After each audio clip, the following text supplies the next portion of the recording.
Espera aí que tá aparecendo a imagem ali atrás. Pera aí. Tranquilo. Ah, agora foi. Agora foi. Porra, que bom. Você inicia com você pedindo a live, né? Mas tudo bem. Show de É, bola.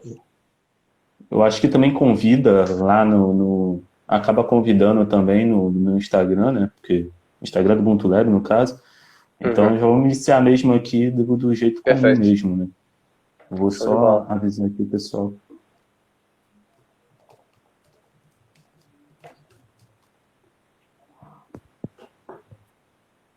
Mas enfim, espero que o pessoal também do Ubuntu Lab consiga ver, né? Mas eu acho que consegue. Avisa, Então né? vamos. Acho que avisa, acho que avisa. Uhum. Então vamos iniciar mesmo, né? Que a gente vai começar a live do Ubuntu Lab, né? Falando sobre educação. E hoje vai ser uma pegada diferente, né? Porque na última live que a gente fez foi uma outra proposta, né? Foi uma proposta de educação popular mais ligada para uma educação dentro da periferia, uma educação que seria mais ligada a pré-vestibulares também. Então seria mais ou menos desse tipo. Legal. E aí eu gostaria que você se apresentasse, né? Falar aí para a galera quem você é, o que você faz. Bacana. Bom, meu nome é Ian Cantuária. Eu tenho 27 anos.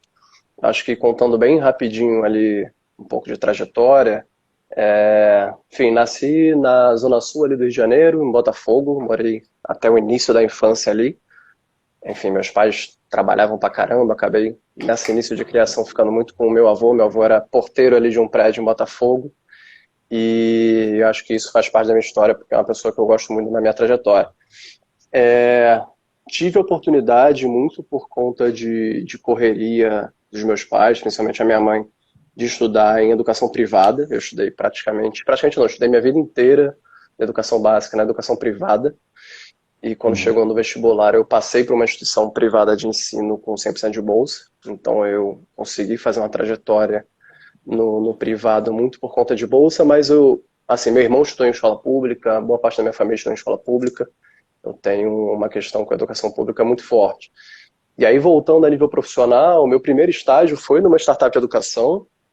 Depois disso, eu tive a oportunidade de empreender. Eu tive uma startup com outros 4 sócios chamada Pluga. A Pluga era uma startup de tecnologia, a gente fazia integração de plataformas web que pequenos empreendedores, médias empresas utilizavam. A gente foi acelerado, passou Startup Brasil, Startup Chile. Um sócio meu foi morar em Santiago por conta do programa. Mas Uhum. depois disso, depois de um tempo empreendendo, eu era muito novo, já tinha uns 22 anos, quando eu tinha essa startup. Eu fui para educação, que era um mercado que eu queria muito trabalhar, era algo que eu achava que fazia total sentido comigo, e aí eu fui parar no Eleve Educação. Aí fiquei quase 3 anos na Eleve Educação, fui para um outro grupo de educação também chamado Inspira, e hoje eu estou no time da fábrica de startups. Mas na fábrica de startups eu sou gerente de inovação corporativa. Então a gente leva a inovação muito pelo viés da startup, dessa empresa de tecnologia, para grandes empresas. Uhum. Então, mas eu acho que a gente vai pegar um pouquinho mais da minha trajetória na parte de educação e, enfim, meus amigos são educadores, eu tenho muita gente no contexto social que é de educação e ainda é algo que me move muito. Então acho que o contexto é um pouco desse. Uhum. Eu acho que para iniciar mesmo, para ter uma discussão muito boa, acho que seria bom perguntar como é que você observa o cenário de tecnologia e de educação, né? Se eles estão num eixo que trabalham de uma maneira junta, né, conjunta, ou se você vê que está muito separado, como é que é a sua observação sobre esse cenário agora? Legal. Eu acho que, enfim, vou pegar esse recorte atual de Covid, de pandemia. Tem um livro que eu gosto bastante, que é de tecnologia, mas acho que vai refletir um pouco o cenário. Ele se chama Crossing the Chasm, que é Atravessando do Abismo, alguma coisa nesse sentido. Eu acho que ele não tem em português. Me sinto até mal de dar uma dica de um livro que não tem em português, mas é um livro muito bom. E ele fala sobre a curva de adoção de tecnologia pelas pessoas. Então, se você tem uma imagem clássica do livro, que para quem lembra de matemática, ela é quase uma curva normal. Então, nessa curva normal, ele separa as adoções de tecnologia em 5 perfis. Esses 5 perfis, os 2 primeiros, ele chama de visionários e entusiastas. Então, são as pessoas mais propensas a usar tecnologia no dia a dia. Então, é a Uhum. pessoa que, sei lá, o Facebook lá em 2005, 2006 lançou, a pessoa já estava usando. É a pessoa que começou a usar TikTok antes de todo mundo. É o cara que ele adota a tecnologia muito rápido. Só que, ao mesmo tempo, a gente tem, depois desses dois blocos, um grande abismo, que é esse abismo de adoção, e a gente começa a ter outros perfis que são o pragmático, o conservador e o cético. O cético é a nossa tia que começou a usar o Facebook há pouco tempo. Então, seja por uma barreira de interface, porque tecnologia acaba sendo difícil, ele é uma ferramenta de poder também, ou seja por uma questão cultural, né, de uma aversão à tecnologia mesmo, uma aversão a coisas novas de um como um todo. E esse abismo, eu acho que, pelo que eu conversei com todo mundo de educação que eu conheço, o abismo achatou. Então, se você pega a imagem, tem bem claro uma separação entre esses dois e os últimos três adotantes de tecnologia e colou. Então, assim, amigos meus que estão fazendo mestrado e outras pós-graduações em faculdade pública, que tem, sei lá, professores de 70, 80 anos de idade, esse cara está tendo que usar o Zoom para poder dar aula. E assim, a gente aqui apanhou para entrar numa live no Instagram. Então, assim, imagina o que Sim. é um professor de 70 anos de idade, que às vezes usa um material que ele já construiu há muito tempo, etc., tendo que trabalhar num contexto de entrar no Zoom, criar várias salas, ou, sei lá, toma aqui um Google Classroom e aprende a usar. Então, assim, ao mesmo tempo que a gente tem uma grande oportunidade falando, tentando extrair alguma coisa de boa disso, que é poder achatar esse abismo e a gente conseguir trabalhar com coisas novas mais rápido, a gente ainda está muito não preparado para isso. Aí eu vou passar também por alguns casos do que a gente pode até mesmo se inspirar. Assim. Por exemplo, a semana Uhum. retrasada, talvez no início desse mês, do mês passado, eu conversei com o Daniel Pedrino. O Daniel Pedrino, para quem conhece, para quem não conhece, ele tem uma trajetória muito grande de educação, já trabalhou na HSM, na Estácio, já trabalhou na cultura inglesa, sempre liderando times de marketing e conteúdo. E ele chega no Descomplica para ser o VP, o vice-presidente Descomplica, olhando para a faculdade Descomplica. Então, para quem não sabe, para quem não conhece o Descomplica, talvez hoje a maior plataforma digital de educação do Brasil, completamente digital. Iniciou seu trabalho lá no preparatório para vestibular e nessa pegada de aprovar as pessoas no Enem. E hoje tem outros cursos de pós-graduação, MBA, enfim. E eles iniciaram o projeto da faculdade. E aí nessa conversa que a gente está falando muito, é o quanto quem é já nativo digital sai na frente. O quanto a instituição, não vou botar nem Uhum. empresa, que ela já é nativa digital, ela ganha esse período. Porque se eu for, sei lá, se eu entrar num EAD, usar isso, até essa nomenclatura, se eu usar num EAD de uma faculdade, cara, é a mesma aula que o cara tá dando lá no público, ou em qualquer outra instituição, do quadro, aquele quadro verde de giz, ele tá jogando pro online também. Então, precisa ser repensada a experiência de você passar conteúdo numa dinâmica à distância. Porque, eventualmente, é uma Uhum. comunicação assíncrona. O cara está vendo um vídeo que é um vídeo gravado, ele não está vendo uma live. Ele não está tendo um contato direto com o professor. Eventualmente, se o cara não entendeu, o professor não pode explicar de novo. Enquanto educador, por exemplo, é muito fácil. Por exemplo, durante a época que eu estava no Eleva, eu pude dar aula, dei aula para o ensino fundamental. E para mim, se eu sentisse que a turma não estava entendendo, cara, eu parava a aula, questionava eles e falava, cara, vocês estão acompanhando, eu sinto que vocês não estão falando. Você tem um mínimo termômetro ali de aprendizado, botar dessa forma. E quando você está no online, você não tem, né? Você simplesmente grava o que você faz há 200 anos e aquilo dali extrapola para o online. Então, quando você pega uma operação do Descomplica, por exemplo, que o cara sabe que no minuto 10 você teve um pico de atenção na tela e que no minuto 11 tiveram mais interações no vídeo, e ele tem toda uma análise desse comportamento do aluno durante a aula, que ele consegue gravar melhor a aula da vida, entendeu? Você pega grandes, não só ter grandes professores, que eu acho que é o pilar de tudo isso, mas partindo do pressuposto que se tenha, você consegue ter todo o comportamento do aluno mapeado, e você consegue criar de fato uma experiência que entretenha o aluno. Assim. Em sala de aula, a gente já não fica prestando atenção 100% do tempo. Por que no online, em casa, com a TV ligada do lado, eventualmente com um irmão menor, em casas que tem, sei lá, um cômodo, às vezes não tem cômodo, a competição pela atenção é muito grande. Eu recebo uma notificação no WhatsApp, eu vou olhar o WhatsApp, eu já me desliguei da aula. Então, eu acho que quem é nativo digital, instituições que são nativas digital, de educação acabam saindo na frente. E eu acho que também essa questão do abismo, voltando na adoção de tecnologia, pode fazer a gente experimentar mais coisas. E aí, quando eu digo Uhum. experimentar, cara, o nosso modelo educacional é um modelo que a gente chama prussiano. Então é uma carteira atrás da outra, é todo mundo em sala de aula, toca sino quando volta do intervalo. É assim, se você pega um colégio e pega um presídio, as diferenças são muito pequenas. Aquele regime ali de, cara, você sai durante 15 minutos, toma um banho de sol, volta, na educação Uhum. pública as salas são todas gradeadas, você tem um cara ali que limita todas as suas ações, então assim, você tem uma limitação de liberdade como um todo. E você tem um modelo muito clássico que é, eu estou preparando essas pessoas para ingressar no mercado de trabalho. Eu não necessariamente estou educando elas sobre educar no sentido mais amplo. Desde, não No vou nem entrar sentido no de, mérito. Ah, no sentido criativo, né? Não tem muita essa sim, liberdade, sim. é tudo bem travado, bem direto, né?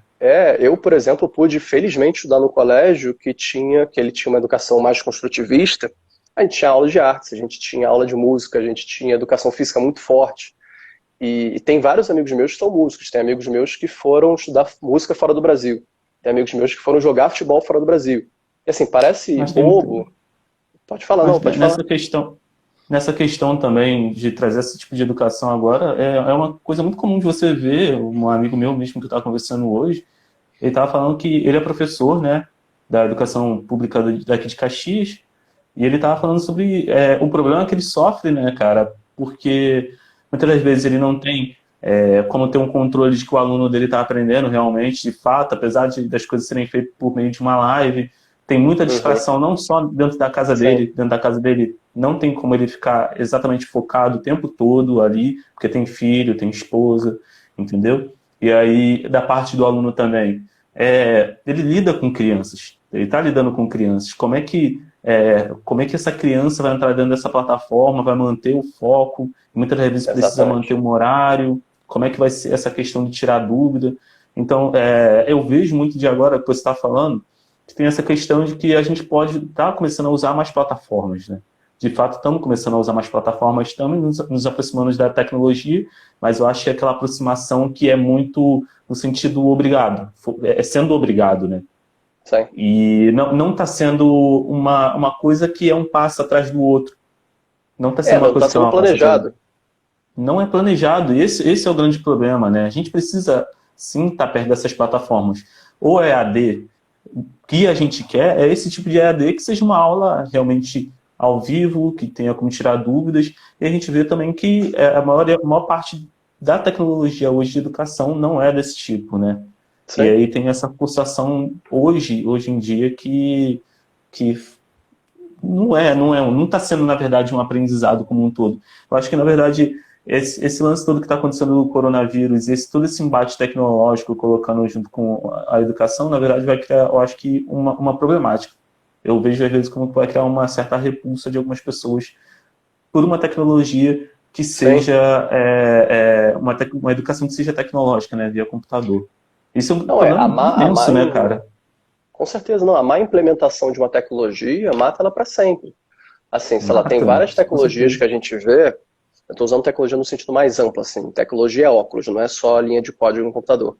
Sim. Que você implementa de uma forma ruim e as pessoas não usam nunca mais, tá, né? Você mostra, você apresenta aquela forma de lidar com alguma coisa e aquilo dali cria uma aversão na pessoa que ela nunca mais vai utilizar aquilo dali. E aí cria um mecanismo de defesa que não vai entrar mais. E você falou um ponto interessante que é assim, o nosso grosso de educacional, não vou nem tratar do superior, até pelo meu caráter de ter trabalhado sempre em educação básica. Mas você trabalha com crianças, assim, eu dei aula do ensino fundamental nos últimos anos, sexto ali até o nono ano, já na nova fase. Eu tinha aluno de sexto ano que eu já tirei aluno de sala porque um estava jogando estojo no outro. Então, assim, esse aluno dentro de casa, como é que eu consigo competir com ele estar no celular jogando alguma coisa? Com ele estar Sim. com a mãe dele, assim, passando, que ela é muito mais atraente a nível de atenção do que eu. Ou com Uhum. diversos jogos, etc.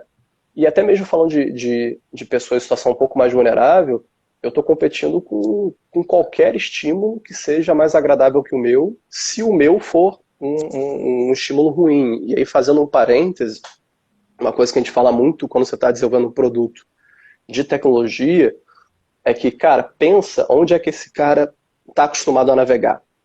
Então, sei lá, eu quero criar um ambiente, uma plataforma onde tenha muitos usuários.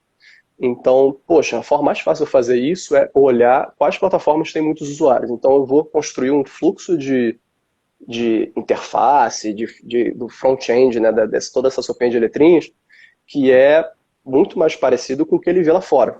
A gente brinca que, assim, sei lá, eu criei um e-commerce, a pessoa passa muito mais tempo fora do meu site do que no meu site. O que eu estou querendo dizer com isso? Ela passa muito mais tempo olhando outras referências do que a minha.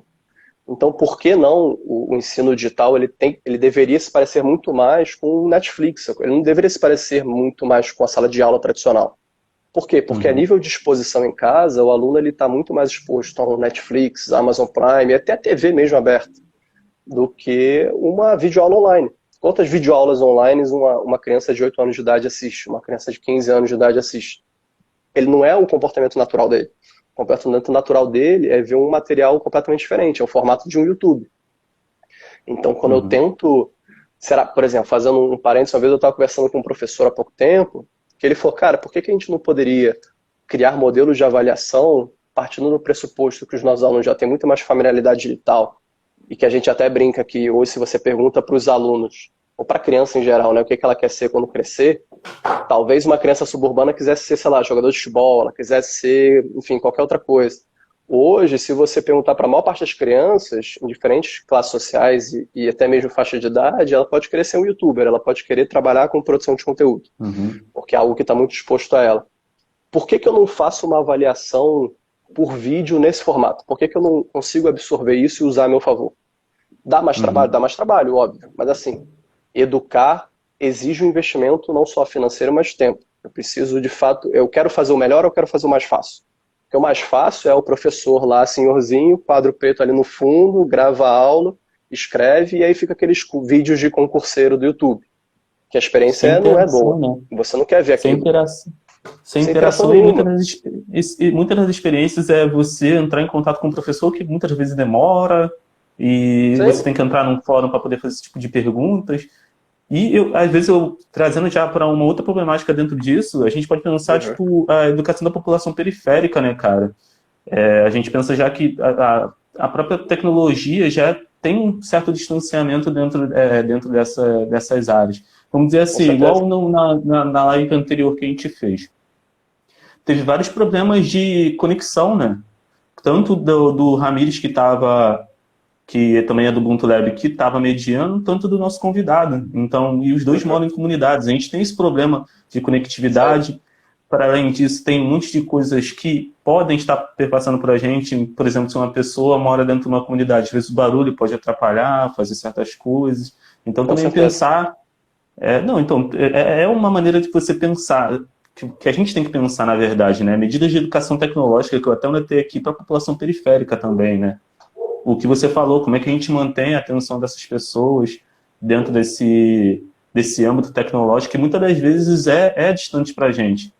Porque, por exemplo, eu tenho oportunidade, que tem um tripé, eu tenho um celular bom, tenho um computador, mas e quem não tem? Como é que a gente vai propor uma tecnologia, como é que a gente vai propor uma educação de base, igual o ensino fundamental e o ensino médio, para essas pessoas, sendo que muitas vezes ela não tem esses equipamentos. E aí isso vai muito contra o discurso que o MEC trouxe agora, né? Você precisa inovar, você precisa trazer outros métodos. Cara, é totalmente fora da realidade, entendeu?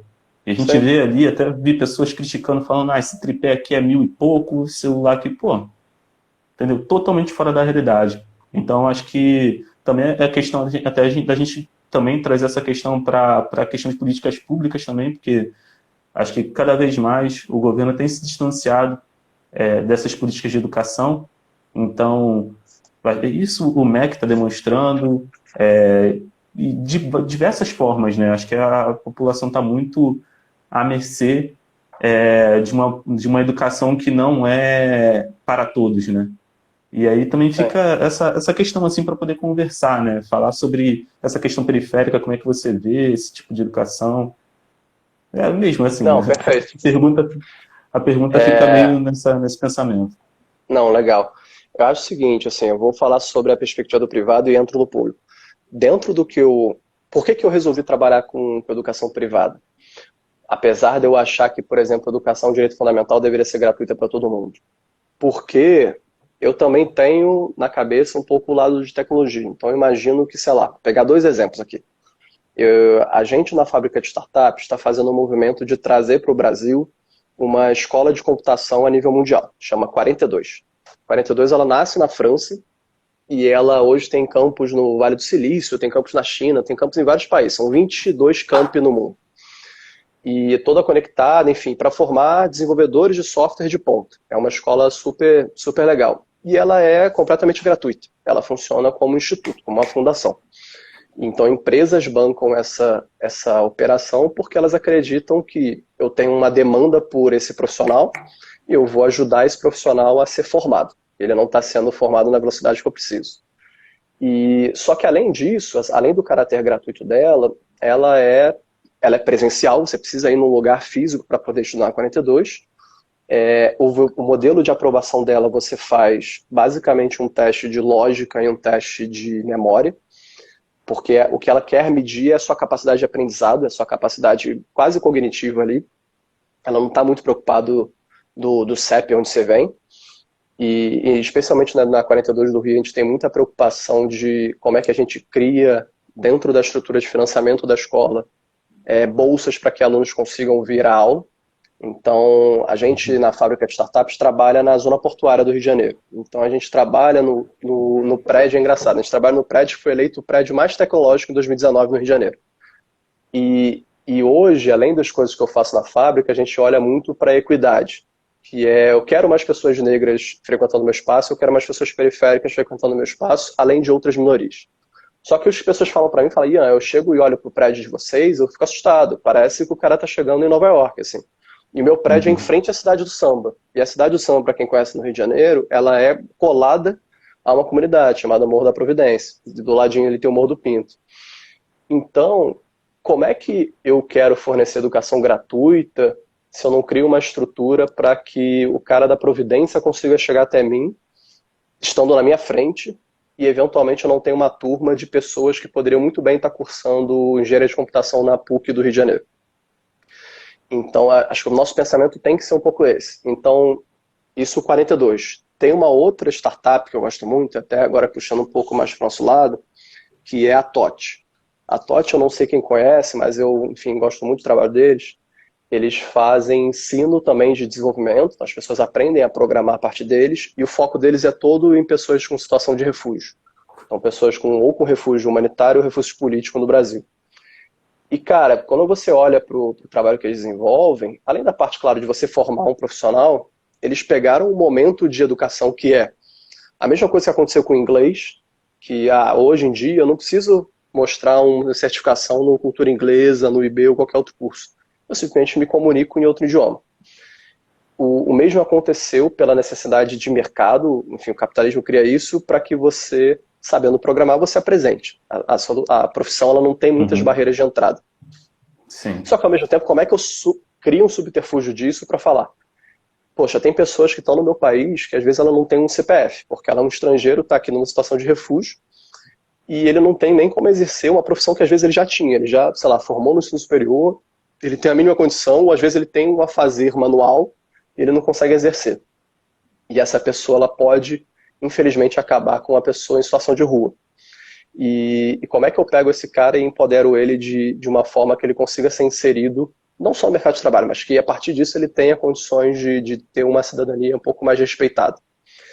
Mas ao mesmo tempo, vamos lá, a gente falei do Descomplica, falei da 42, Descomplica é uma empresa privada, já até deixou de ser uma startup. A 42 é um instituto e a TOT é uma startup. Eu posso pegar até grandes grupos de educação, posso pegar o Eleva Educação, posso pegar a Somos, posso pegar uma série de outros grandes grupos e apesar desse núcleo achar que, vou chamar de núcleo do privado, achar que tem, eles não têm escala. Assim, o privado em quase nenhum meio de produção tem escala. E o que eu digo como escala? Por mais que você ache que você consiga chegar nas pessoas, você dificilmente vai chegar naquela que mais precisa. Você dificilmente vai chegar no CEP mais vulnerável se você trabalha com a lógica do privado. Então, como é que eu imagino que é o papel do privado já entrando no público? O que eu acho a gente tem uma capacidade de ser mais ágil e o espectro menor faz com que você possa testar mais coisas e implementar mais coisas. Então, como é que eu encaro isso sobre uma ótica de um grande laboratório de coisas que eu consigo entender depois de levar para mais gente? Há pouco tempo atrás, acho que foi essa semana passada, acho que foi essa semana, a gente bateu um papo com o Celso Greco. Celso Greco, eu não sei quem conhece, ele é empreendedor social e ele deu uma consultoria na época a BM Bovespa, que hoje é a B3, sobre a criação de uma bolsa focada em investimento social, que recebeu menção honrosa na ONU, ele recebeu uma premiação direto do Kofi Annan, e, enfim, ele é um cara muito relevante para negócios sociais no Brasil. E ele tem um texto na Folha, há pouco tempo, assim, o texto deve ter 15 dias, se muito, que ele fala que o empreendedorismo social não vai salvar o Brasil. Só que tem um trecho do texto dele que eu gostei muito, que é o caráter desse empreendedorismo social, que eu vou extrapolar para o privado, de ser um laboratório. Então, fazendo um paralelo com o que a gente vê no momento de Covid, se você pega os laboratórios, especificamente para a parte de saúde, cara, a função dele é estudo, é desenvolver, é testar a vacina. Ele não tem a função de imunizar a população inteira. O que eu estou querendo dizer com isso? O ensino privado ele não vai conseguir levar aquilo que a gente está fazendo para todo mundo. Então, aquela escola premium que tem makerspace, que tem impressora 3D, aquilo dali não vai chegar no CIEP. Mas como é que eu faço com que eu tenha o mínimo possível e o mínimo daquela prática em larga escala? Eu preciso de uma máquina grande o suficiente para poder fazer isso. E hoje a única máquina grande o suficiente que a gente tem para fazer isso é o governo. Assim, só para trazer um dado que já está um pouco defasado, quando eu entrei no Eleva Educação em 2016, a gente pegava os 5 maiores grupos do Brasil de educação e eles não contemplavam 10% do mercado de educação. E aí eu vou dar alguns números grandes para a gente entender o que é 10% desse mercado de educação. Hoje no Brasil, segundo o INEP, no relatório do Todos pela Educação, a gente tem um pouco mais de 47 milhões de alunos em educação básica no Brasil. Educação básica é tudo que não é superior, é do terceiro ano do ensino médio para baixo. Esses mais de 47 milhões de alunos, menos de 20% deles está na educação privada. Dentro desses 20% da educação privada, esses 5 maiores grupos não tinham 10%. Se alguém conseguiu fazer a conta, você vai ver que os maiores grupos, os maiores conglomerados de escolas do Brasil privado, eles não têm 2% de impacto no mercado nacional inteiro de educação. E então, a escala que parece ter, ela não existe. Você não consegue dar escala para você. Se você de fato tem a missão de transformar o Brasil pela educação, você precisa fazer isso a 4 mãos. Então, você consegue fazer isso quando você tem, por exemplo, no seu aparato de escolas, mais de 180 mil escolas, que é o caso do Sistema Público de Saúde, do Sistema Público de Educação do Brasil. Educação. Então, a gente tem escola pública em área quilombola, a gente tem escola pública em área indígena. Dificilmente um grupo privado vai ter uma escola nesse lugar, porque ela não se paga. Porque não faz sentido eu criar uma escola perto do Jalapão, que é uma área quilombola, porque não vai se pagar. Eu prefiro usar aquela área para turismo. Mas e as crianças que moram ali? E o filho da comunidade quilombola, ele estuda onde? E, sei lá, Manaus capital tem escola, mas assim, interior da Amazonas, como é que eu faço? Como é que eu educo as pessoas? Então, acho que o panorama é um pouco desse. E até mesmo quando você tem uma escola pública, que você consegue ter acesso a ela, a gente sabe que nem quando ela estava no presencial, ela tinha infraestrutura para receber tecnologia, por exemplo. Então, cara, tem escola que existe uma defasagem na entrega da merenda. Como é que eu vou cobrar o cara de ter uma rede de internet funcionando? Como é que eu vou cobrar o cara de ter um Wi-Fi nas salas? Como é que eu vou cobrar... excelência também, né? Sim, como é que o cara vai ter um computador ali? Tem aluno que não tem acesso a celular. E tem aluno que tem acesso a celular e não tem acesso a dados de internet. isso que a gente está fazendo aqui já é poucas pessoas do nosso país conseguem ter acesso. Eu não conseguiria estar fazendo uma live de 1 hora com você no meu 3G, no meu 4G. Ainda mais se eu tivesse Uhum. um plano de dados de um controle ou um plano de dados pré-pago. Então, Sim, só isso, a pessoa não poderia estar consumindo o conteúdo que a gente está fazendo aqui hoje. Então, existe um grande problema estrutural de receber isso. Então, quando você joga todo mundo para casa, isso fica muito pior. Porque, cara, às vezes a pessoa ela não tem comida em casa, ela come na escola. Agora, se a escola não tem computador, cara, dificilmente ela vai ter computador em casa. E se ela tiver, ela vai ter que compartilhar aquele computador com uma série de outras pessoas. Porque o pai dela precisa trabalhar, a mãe dela precisa trabalhar, ou ela vai ter um irmão que quer fazer qualquer outra coisa, enfim. e pensando em outros Quem? âmbitos também, né, cara, tem escolas que não têm biblioteca, né, é uma biblioteca Exatamente, não acessível tem livro. e aí não tem o computador, não tem biblioteca. Isso a gente pode levar também territorialmente, dizendo que a maioria das vezes esses casos acontecem em lugares que a negritude é a maioria, né. Por exemplo, Exatamente. Aí a gente. aí a gente entra até nesse âmbito, porque você falou também que tem lugares que não tem celular, tem pessoas que não têm celular. Agora, gente, vocês podem fazer perguntas, tá? Só para deixar Por aqui favor. também, façam perguntas. Que eu lembrei que a gente está fazendo um combate ao coronavírus, né? A gente está te falado aqui em Sim. Barier, e as pessoas sempre falam, pô, que a gente não tem acesso à internet, não tem acesso ao Wi-Fi, não tem acesso a 3G, então, e às vezes não tem acesso a. Não tem computador, não tem lugar para poder acessar a internet, né? Sim. Então a gente vê que e essa população que normalmente não tem acesso à internet é a população que é negra também. E aí, Não, exatamente. de certo modo, a gente pode pensar diretamente já pulando até para um assunto que é muito próximo, que já vem de um outro debate que a gente tinha feito, que eu e Matheus e o Ramires, que somos que pensamos o Ubuntu Lab, a gente estava conversando Uhum. sobre ética na tecnologia. E a gente Sim. vê a questão educacional, como é que ela reflete na tecnologia. De modo que, dentro da engenharia, por exemplo, se a gente não trabalhar uma ética ou um pensamento de como essas tecnologias vão ser feitas, que, por exemplo, a gente desenvolver agora uma inteligência artificial que faça os caminhões andarem autonomamente, mas a gente não pense como vai ficar esse possível caminhoneiro que vai ficar desempregado. Então a gente precisa pensar uma educação que vai ligar todos esses eixos, né? A gente pensar como é que vai ficar essa população que é mais pobre e muitas das vezes que é negra dentro dessas cidades inteligentes, né? Como é que fica essa população? Para onde elas vão? Porque muitas das vezes ela não vai ter especialização, vai ficar a mercê, vai ser uma população Uhum. empobrecida. Então a gente precisa levar esse debate de educação como também um ponto de não seria a palavra certa evolução, mas de uma melhoria, né? A gente precisa Sim. levar. E aí, já trazendo essa questão mesmo, eu queria perguntar para você já sobre a questão de negritude e cidades inteligentes. Como é que você vê esse âmbito da educação dentro desses dois aspectos, de negritude e cidade inteligente? Acho que seria a Legal. pergunta final e para vocês perguntarem também, galera, porque Sim. seria bom ter perguntas aí da galera aí. Não, perfeito. Eu acho que assim, falando de. Começar de trás para frente, falando de cidades inteligentes, enfim, tudo é. O que é o conceito de cidade inteligente? Tem vários conceitos. Um que eu gosto muito é a cidade que consegue usar a tecnologia para prover serviços melhores aos seus cidadãos. Basicamente isso.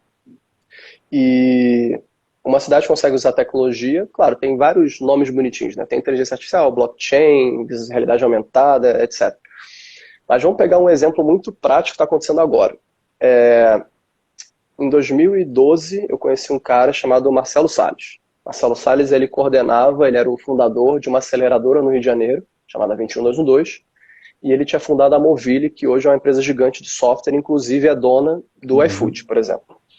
E a minha startup foi acelerada pela aceleradora dele. Então, a partir daí, eu criei uma relação com o Marcelo, e hoje o Marcelo tem uma outra startup de inteligência artificial, que nesse momento de Covid, de pandemia, eles estão fazendo um trabalho conjunto com o COR, com o Centro de Operação do Rio de Janeiro, para poder fazer mapeamento de fluxo de pessoas na cidade. Então, naturalmente, já tem um primeiro recorte que até por questões de priorização do COR, eu não vou dizer o que eles usaram para priorizar, esse trabalho está sendo feito do centro para a zona sul. Então, a gente já tem já tem uma quebra de dados aí. Eu não sei, por exemplo, como é que está a movimentação populacional em Campo Grande. Não sei como é que está a movimentação populacional na Magé. Mas vamos Periferia lá. distante, né? Exatamente. Então vamos lá. Aí você tem câmeras de estabelecimento, que cria-se uma rede, e essa rede ela roda na plataforma deles, e a partir disso, a partir de câmeras que já existem, eu consigo saber que, sei lá, na praia de Botafogo ou na praia de Copacabana está tendo um fluxo de pessoas X. E há pouco tempo eles fizeram uma parceria com a Clear Channel, que é aquela empresa que tem os relógios da cidade de Belém. Então, quando você olha para o relógio e vê a Uhum. temperatura, etc., hoje alguns relógios estão mostrando a quantidade de fluxo de pessoas na rua. Então, cara, super legal, assim, super maneiro você ter uma tecnologia que está deixando muito escancarado para as pessoas que elas precisam ficar em casa porque o fluxo está muito alto naquele lugar e que a gente precisa de pelo menos, sei lá, 60, 70 pessoas, eu acho que é esse o número, em casa para controlar isso. Mas imagina um cenário onde eu tenho essa mesma rede e que em vez de eu querer ver quantas pessoas estão andando na rua por conta de uma pandemia, eu queira ver comportamento suspeito. E aí meu parceiro deixa de ser o Centro de Operações do Rio e passa a ser também a Polícia Militar do Rio de Janeiro. Ou o COI, que é o Centro de Operações Especiais, que tem, dentre outros, o BOP sob a sua custódia.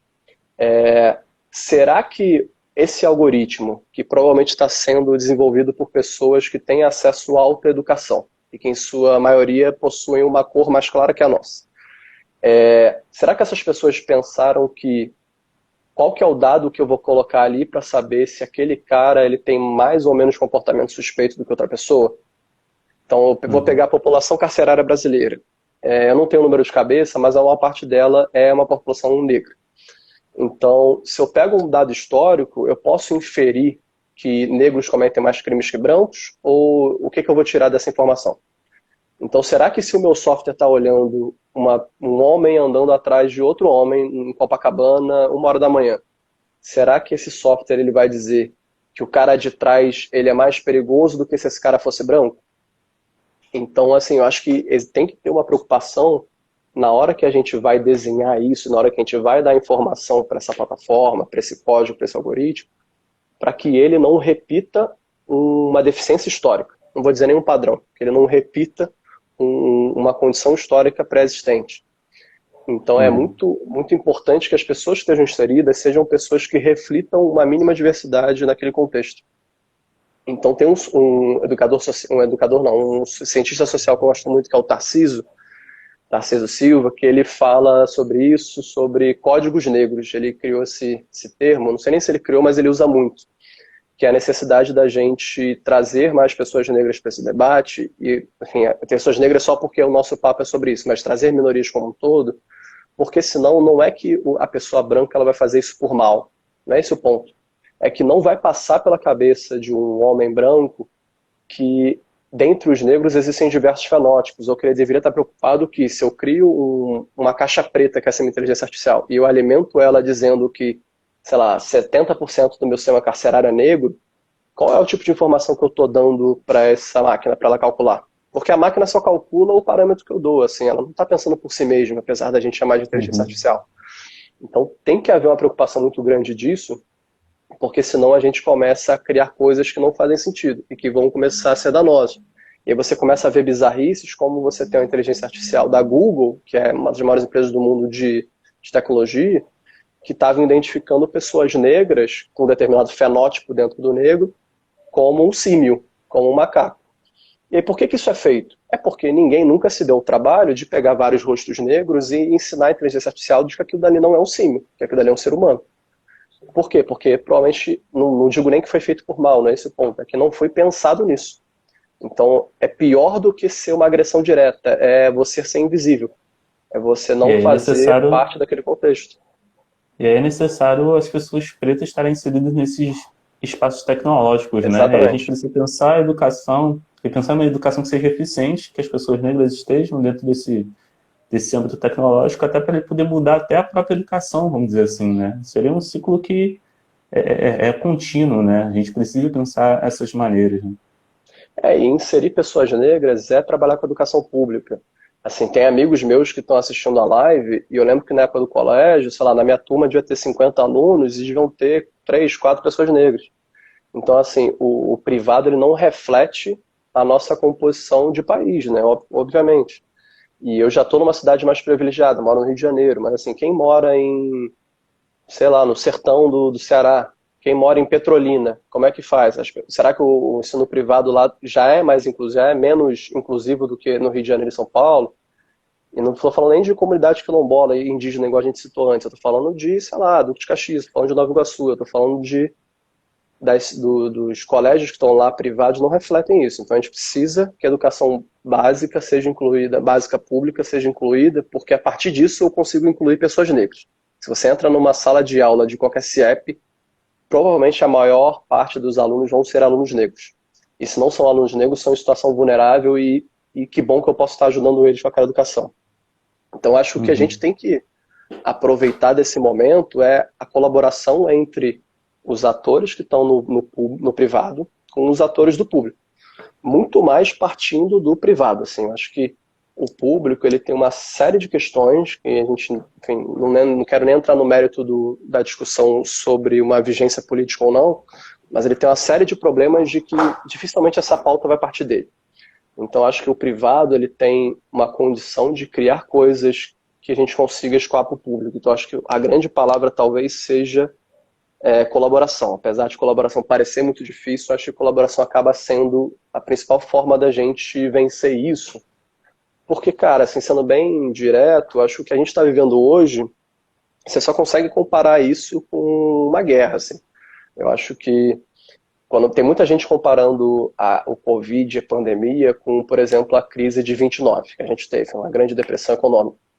Mas eu prefiro acreditar, por achar mais realista, que a gente está vivendo um 45, que a gente está saindo da Segunda Guerra Mundial, primeiro porque se tiver que aguentar mais 16 anos de coisa ruim vai ser muito difícil, e segundo que se a gente não encarar como uma guerra, a gente nunca vai ter noção do impacto que isso está causando. Então a gente está tendo genocídio de massa, assim.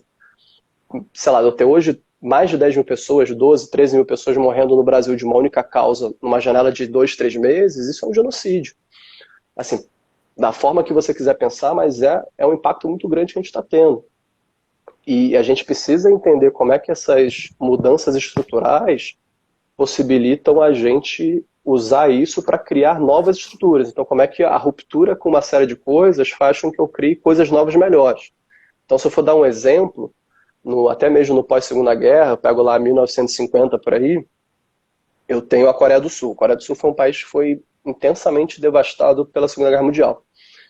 E em 1950 eles tinham uma condição não só econômica como de infraestrutura pior do que a do Brasil. E aí hoje, se eu pego, por exemplo, o PISA, para quem não conhece, o PISA é o exame internacional que mede a qualidade da educação básica no mundo, a Coreia do Sul já tem alguns anos que ela é top 3. Eventualmente ela figura como a melhor educação básica no mundo. Fica ali ela, Finlândia, fica alguns países nessa dinâmica. Por quê? Porque após sair da Segunda Guerra Mundial, eles entenderam que, cara, se eu não pegar esse momento agora, me estruturar para ter uma educação básica de qualidade, ter todas as escolas integrais, ter um acesso muito rápido à tecnologia dentro das escolas, conseguir dar infraestrutura para os meus educadores, remunerá-los bem, a médio prazo eu não vou ser uma nação capaz de passar por isso de novo, caso eu tenha que passar. Então, hoje a gente pega a Coreia do Sul, tudo bem, são outras proporções, o Brasil é do tamanho de um continente, mas assim, a gente não está nem perto disso. Se a gente pega o ranking do PISA, a gente fatalmente está segurando ali em 150, 160 no ranking, enquanto os caras estão top 3, top 5 no máximo na história recente. Então a gente precisa gastar mais energia para desenvolver isso, a gente precisa olhar para a educação como algo de longo prazo, e não como uma política pública de 4 em 4 anos. Eu não preciso querer forçar um Enem de qualquer forma, se meu pensamento for, cara, como é que eu educo esse cara para a vida dele, eu não preciso fazer o Enem esse ano também. Ele pode muito bem fazer o Enem no que vem, ele pode muito bem fazer isso de uma outra forma. Não preciso ficar queimando etapa da vida de uma série de pessoas. Então acho que se a gente não... Pode falar. Não, eu pedi também que você dê uma finalizada também no pensamento para poder responder a pergunta, claro. porque eu não sei quanto tempo ainda tem de live, se eu não me engano, deve ter uns 10 minutos a mais. Então, para você finalizar o pensamento, e tem uma pergunta do Matheus, a gente só vai conseguir responder essa, porque eu acho que o conteúdo que você está passando para a gente realmente está sendo essencial, cara. Acho até causa disso o pessoal também não está tendo muita pergunta, porque está sendo bem completo. Então, para você finalizar esse pensamento, para poder responder a pergunta ali e a gente já conseguir dar uma finalização. Tá, legal. Eu acho assim, só para fechar mesmo, acho que a gente tem que pensar esse momento de como é que a gente, a partir dele, cria uma consciência de que precisa ter uma mudança estrutural forte e os atores do privado consigam criar formas de ajudar o sistema público de saúde. Eu acho assim, a gente, claro, vão ter uma série de dependências de pessoas em cargos eletivos, etc., mas eu acho que muito do que a gente consegue extrair de formas que já estão funcionando, desde um Descomplica, uma 42, a TOT, qualquer outro trabalho que a gente faça em educação privada com qualidade, a gente consegue aproveitar isso como política pública de saúde. A gente precisa ter mais essa cabeça de que escala a gente ganha no público, a gente não ganha no privado. E, enfim, eu acho que a gente consegue já responder o Matheus. Deixa eu dar uma olhada aqui na pergunta. Deixa eu ver aqui. Quais são os princípios da acessibilidade ao ensino? Quais são os princípios de acessibilidade ao ensino podem ser aplicadas na construção de cidades inteligentes? Tá, legal. Assim, eu acho que tem várias coisas que a gente precisa pensar sobre o ensino. Eu vou pensar uma delas para a gente adaptar para cidades inteligentes. Uma coisa é o ensino ser adaptativo. A gente tinha muito essa cabeça nos grupos que a gente trabalhou, que é os alunos eles aprendem de formas diferentes. E dos mais diversos diferentes possíveis que eu possa falar. Pode ter a pessoa que só tem um cômodo na casa dela e isso impacta a forma que ela está estudando agora. Pode ter até mesmo uma criança que tem alguma deficiência neurológica e como é que ela acompanha aquele mesmo passo a passo de aula. Então, e até mesmo pessoas que não têm nenhum problema, não têm nenhuma deficiência, não estão em situação de vulnerabilidade, elas ainda assim aprendem diferente. Então, como é que dentro de educação eu consigo avaliar esses diferentes? Então, se eu fosse pegar, por exemplo, um trabalho que a gente já fez na época que eu estava num dos grupos privados, a gente criou uma plataforma em parceria com vários atores. Assim, nessa plataforma eu tinha a árvore de livros fornecendo conteúdo por texto, dando livros. A árvore de livros é como se fosse um Netflix online de livros. Eu tinha o próprio Descomplica com vídeo.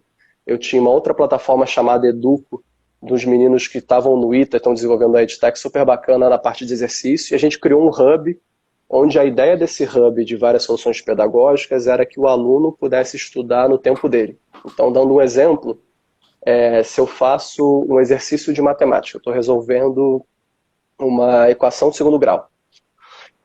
E aí fiz a equação, errei, fiz a equação, errei de novo. E aí, como é que eu consigo identificar o erro daquele aluno? Será que o erro daquele aluno é porque ele não aprendeu equação de segundo grau, ou é porque esse aluno ele não aprendeu mínimo divisor comum, e ele não consegue fazer um balanceamento de equação?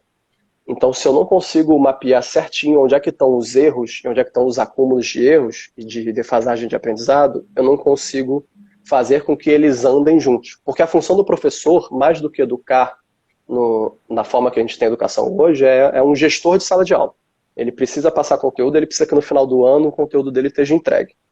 Então, a partir disso, se eu tenho um aluno que ele passa, sei lá, a média do meu colégio é 6 e o aluno passa com 6,5 todos os anos até o terceiro ano do ensino médio.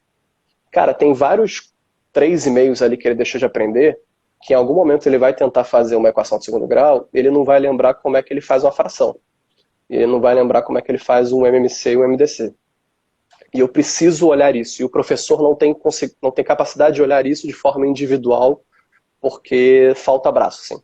Enquanto o professor, quando você está lá na frente, você tem, sei lá, 50 alunos para poder gerir, que é mais ou menos uma média de sala de aula que a gente tem no Brasil, eu não consigo olhar para cada um, infelizmente, individualmente. Então, eu preciso de plataformas que me ajudem. E aí, como é que eu extrapolo isso para a cidade inteligente? Se eu não consigo ter um debate de acessibilidade, que vai desde a educação, que deveria ser um dos pilares da gente ter de cidadania, de eu entender que pessoas aprendem de forma diferente, eu não consigo entender que pessoas se locomovem de forma diferente. E eu começo a ter Frankensteins dentro de um sistema, por exemplo, de mobilidade pública.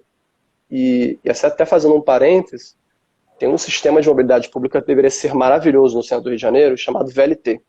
E o VLT ele acaba sendo um sistema completamente funcional, porque a gente, dentre outras coisas, tem um interesse político muito grande de trabalhar com ônibus, e não digo nem o lobby do carro, mas assim, a gente tem um interesse muito grande em manter ônibus em determinadas partes da nossa cidade.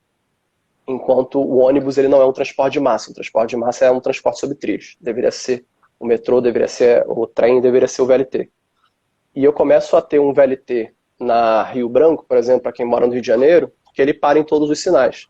E eu crio uma disfuncionalidade naquele sistema para privilegiar um que leva menos gente. Ou então para privilegiar o transporte de carro.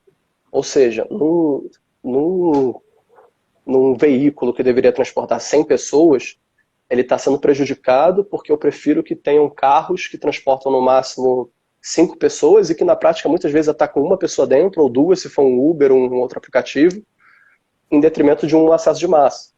E se eu extrapolo isso mais ainda a nível de acessibilidade, quem já teve a oportunidade de andar de trem no Rio de Janeiro, cara, a malha ferroviária do nosso sistema viário, ela é gigantesca. Assim, as pessoas elas pensam no metrô Rio com 2 linhas e esquecem que você consegue ir de trem até Sepetiba, você consegue ir de trem para Campo Grande, você consegue ir de trem para mais de um município do Rio de Janeiro. E Guapimirim até. Guapimirim, você consegue, cara, coisas que de carro demoram 2, 3 horas. Por que você não investe nesse transporte? Porque não faz sentido, porque não faz sentido para mim pensar em outras formas de acessibilidade, em dar acessibilidade a pessoas que não têm, porque as pessoas que têm já estão com essa acessibilidade garantida. Então a pessoa que estuda em colégio privado, ela já tem acessibilidade, ela não precisa de muito mais esforço que tem ali, porque provavelmente ela tem professores e tem um corpo docente que consegue olhar individualmente para os alunos, consegue ter sistemas dentro do seu colégio que sabem que, poxa, o Ian na primeira prova de matemática tirou 7, na segunda tirou 3. E eu sento com os pais dele e converso por que aconteceu isso. E no público não, e no público esse 3, ele não é necessariamente uma deficiência pedagógica, às vezes é porque o aluno na noite anterior estava tendo tiroteio. E eu não consigo fazer um acompanhamento, por exemplo, não só pedagógico, mas psicológico desse aluno. Porque eu não penso acessibilidade de uma forma mais abrangente. Ian, só pedir para você finalizar mesmo o pensamento e já fazer uma consideração final, para a gente poder finalizar. Aí também pedir que você que está coordenando a live, na verdade, pelo Instagram, né, você que está controlando, para ver se você consegue salvar também para as pessoas poderem ver depois, entendeu? E, assim, para já também dizer para o pessoal, vai ter outras lives mais para frente, né? A gente vai falar sobre gênero agora, na próxima live. Também vai ter ética e privacidade digital também, que já vai falar desse assunto de cidades inteligentes que a gente falou de câmera de monitoramento. Eu acho que vai ser bem interessante para quem teve interesse nisso. Eu pedi para você finalizar o pensamento mesmo da pergunta e fazer uma consideração final.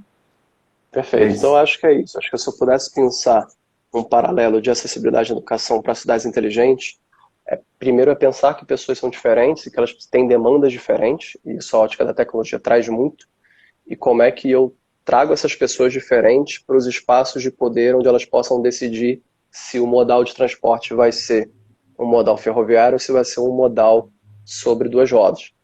Então, como é que eu incluo essas pessoas nos espaços de decisão? Acho que é um pouco do que vocês talvez possam criar enquanto um núcleo, enquanto um grupo dentro do Ubuntu, que é criar espaços para que as pessoas possam vir e ter condições de ter não só um poder de fala, mas um poder de decisão sobre outros. Porque só da gente estar aqui falando isso, outras pessoas estão reconsiderando alguns pontos. Espero eu. Então, acho que a mensagem final que eu gostaria de passar é que a gente deveria olhar para esse momento e entender como é que a gente colabora mais entre esses atores e deixa de ter divergências entre, não, eu sou só educação privada, eu não posso ter interface com o público, ou eu sou uma startup de educação, eu não deveria estar olhando para o governo enquanto cliente, porque eu não deveria estar criando soluções para ele. E deveria estar começando a pensar, cara, como é que eu levo de fato isso para todo mundo? Porque dizer que a sua missão é educação é muito fácil quando você está fazendo isso para 10, 20 mil pessoas. Agora, fazer para as 47 milhões de pessoas educação básica é muito mais difícil e é muito menos fácil você fazer isso sem o braço de um ator que é o governo, que é o público. Então é isso, achei a colaboração, assim, e muitas das coisas que eu falei hoje foram coisas que eu conversei com outros educadores, conversei com professores antes de vir para cá, e eles falaram isso, falaram, cara, eu preciso de alguém que me ajude, eu preciso de um grupo do WhatsApp onde o cara me ensine a usar o Google Classroom, ou o que eu aprenda a poder fazer uma chamada de vídeo, fazer uma prova digitalmente, enfim. Acho que colaboração, antes de tudo, vai ser a única forma que a gente vai ter para passar por esse momento e para dar mais visibilidade para uma educação pública de qualidade sabendo que na educação pública de Itaguaí são as pessoas que têm os CEPs mais vulneráveis, vou botar dessa forma. Então a gente só vai conseguir incluir elas se a gente conseguir fazer essa máquina funcionar de uma forma um pouco melhor do que ela está funcionando agora. Uhum. Beleza. Cara, obrigado mesmo por estar aí apoiando a gente, entendeu? Espero que você também esteja nas próximas etapas também que a gente vai Com ter, né? certeza. Que vai ser a parte mais de mentoria, quando a gente vai começar realmente a produzir uma tecnologia, né? Pensando em cidades inteligentes feita por pessoas pretas. E, assim, gostaria de agradecer de verdade. Vamos ter as outras lives aí, como eu disse. A gente está fazendo todas as quintas-feiras. E para as pessoas também que estão interessadas, que são estudantes, a gente vai ter um sistema também de bolsistas, né? Que a gente já está criando nosso critério e a gente já vai começar a divulgar sobre isso também. E eu acho que é isso. Muito obrigado aí para quem está assistindo até agora, assistiu até agora. E obrigado a você, cara, de verdade. Muito Leve agradece. E é isso, cara. Muito obrigado. Vou Bom, finalizar espero aqui, que vocês tenham beleza? gostado e contem comigo. Valeu, meu Beleza. querido. Valeu, cara. Obrigado, hein? Valeu, um abraço. Valeu.